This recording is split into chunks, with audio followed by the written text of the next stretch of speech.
Hello guys, કેમ છો? બધા મજામાં છો? હું અને પાપુ બે નીકળી ગયા છે ફરવા માટે. હું પાપુ એકલા નથી, સાથે કોણ છે પાપુ તમને કહેશે. મારા નાના મારા નાની. હે ગાઈસ, મુझे શું ફરવા કે તો ખૂબ મસ્ત વાતાવરણ છે અને દેખો છે મોટા મોટા ઝાડ ઉગેલા છે ને ફાઇનલી અમે પહોંચી ગયા છીએ સાબેરિયા ગોક. અને ઓ ત્યાં તો કંઈ ભીડ હતી, કેટલી ભીડ હતી નહીં પાપુ? ગાઈસ, આખું ટ્રાફિક થઈ ગયું હતું. શું તે તું ગાડી રિટર્ન હતી તે અમે જતા હતા તો આખું જામ થઈ ગયું અને ફાઇનલી અમે પહોંચી ગયા ચાલતા મંદિરે.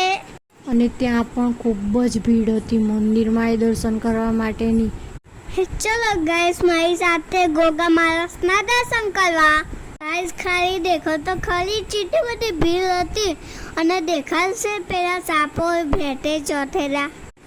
આખા મંદિરમાં ગોગા મહારાજનું કોતરણી કરેલી હતી. ગાઈસ, પ્રસાદી મળે પહેલા છોકરાએ પ્રસાદી ખાવાનું ચાલુ કરી દીધું. અને દેખો તો ખાલી ગાઈસ ચીટી બધી ભીડ. દેખો તો ગાઈસ ચીટી બધી સાપોની મૂર્તિઓ. ખરેખર ખૂબ મજા આવી ગઈ ગાઈસ. મેળો એટલો મસ્ત મજાનો હતો નહીં પાપુ?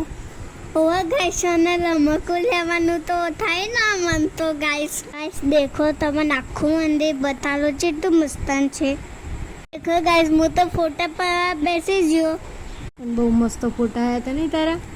ઓવા ગાઈસ. ગાઈસ પછી અને એ મૂર્તિને પગે લાગવા માંડ્યો આ છોકરો. કેવો ને ગાઈસ, થોડી ચા તો પીવાય ને.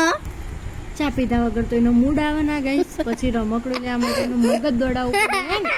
ઓવા ગાઈસ. પછી ગાઈસ પાપુભાઈ થઈ ગયા કન્ફ્યુઝ, કઈ ગાડી લઉં છું ના લઉં હે ને. ઓ ગાઈસ, પછી ખબર પડી આ રિમોટ વાળી ગાડી લઈએ. પછી ફાઇનલી પાપુભાઈએ લઈ લીધી રિમોટવાળી ગાડી અને પછી અમે ત્યાંથી નીકળી ગયા ઘરે આવવા. અને રસ્તામાં તો જોયું તો કઈ ડુંગર એવું મસ્ત કુદરતી સૌંદર્ય હતું ને. તો પાપુ તો કે મારે ત્યાં ચડવું હતું. મેં કીધું જા ચડ ને ફોટા પડાય. પછી પાપુભાઈ ફરી રસ્તામાં બેસી ગયા ચા અને ગાંઠિયા ખાવા. અને ફાઇનલી અમે ત્યાંથી આવી ગયા ઘરે. Okay guys, bye bye. ફરીશું નવા બ્લોગ સાથે.